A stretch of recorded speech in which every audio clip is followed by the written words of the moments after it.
The double empathy problem. Dr. Damien Milton's theory of double empathy proposes that one group will always find it difficult to put themselves in the position of another group's experience because of their different experiences, and therefore will always find it difficult to empathise with each other. When looked at through the lens of autism, it makes the points that autistic people experience and express emotions, communicate and interact with others, form relationships, and sense the world around us very differently to non-autistic people. It's not that autistic people don't have emotions or feel empathy, just that those things look different and are experienced differently. Those differences can make it difficult for non-autistic people to recognise the displays of emotions and empathy for what they are, because that's not how non-autistic people experience them, so they're interpreted incorrectly.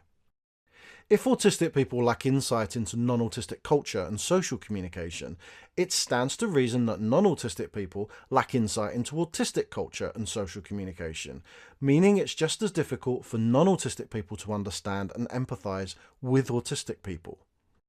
This mutual lack of insight creates an empathy gap, a problem for both groups, a double problem. How it presents. The non-autistic ways of communicating and empathizing are seen as the typical, expected ways. They're generally accepted as normal and correct. They're mainstreamed. The atypical, unexpected presentations of autistic communication and empathy are often rejected as different and incorrect. They're pathologized as wrong.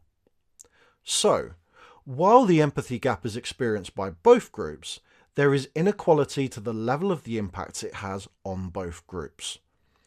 For non-autistic people, there is an assumption that their majority, familiar way of communicating and empathizing is superior or preferable to the autistic way, and so the majority gets its way. Underpinning that is the misconception that autistic people are non-autistic people who have broken autistic bits that should be overcome or improved. It's created the expectation that autistic people must learn non-autistic culture and ways of communicating and empathizing in order to be accepted into society. To reinforce this, behavioural trainings and frameworks based on rewards and punishments are often inflicted on autistic children and adults. Further, society insists on what it defines as social norms, unwritten rules that state all humans do things in a particular way, based on a non-autistic experience of the world. Autistic people are applauded and rewarded for not showing outward signs of being autistic. However, at no point are non-autistic people expected to understand, accept, or adopt autistic perspectives or autistic culture.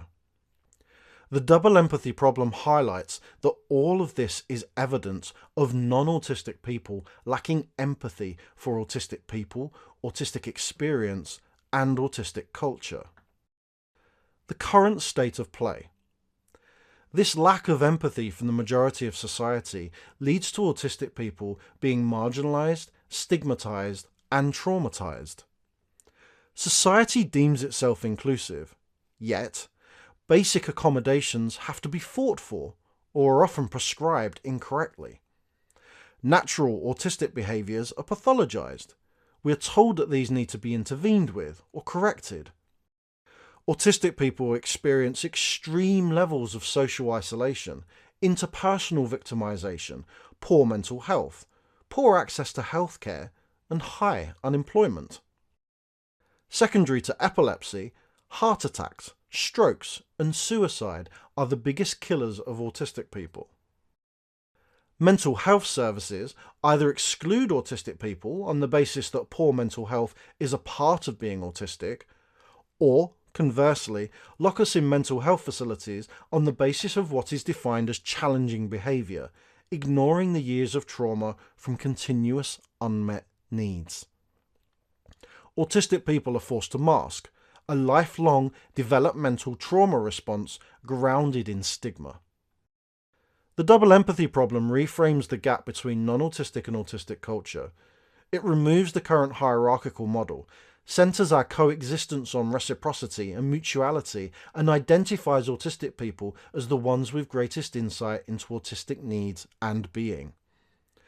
It provides the opportunity for autistic people to be treated with equity and equality. It also highlights that currently, hypocritically, autistic people are having to do all the work, change our innate being, and be acceptable for non-autistic people in order to access an inclusive society.